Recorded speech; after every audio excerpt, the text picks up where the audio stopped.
They're only a few hours before President Trump's self-imposed deadline for the Iranians to come to a deal. He calls it, quote, one of the most important moments in the long and complex history of the world. ABC's Karen Travers has the latest from the White House. Just hours remain until President Trump's 8 p.m. Eastern deadline for Iran to make a deal and reopen the Strait of Hormuz.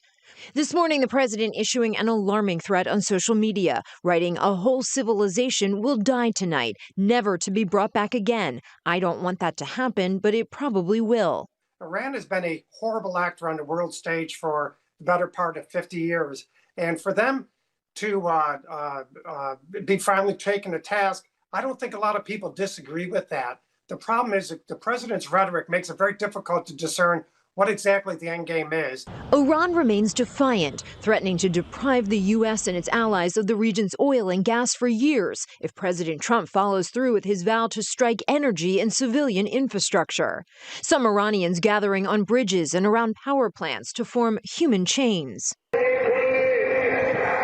The president's threat on social media coming after U.S. strikes overnight on military targets on Karg Island, Iran's main oil export terminal. An Iranian news agency reported little damage from the bombing. Ahead of the president's 8 p.m. Eastern deadline, Israel confirming it has already struck some bridges and railways in Iran. Prime Minister Netanyahu saying Iran was using the bridges and rails to transport weapons.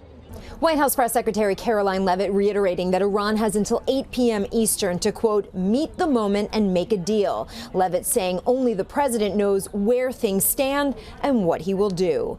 Karen Travers, ABC News, the White House.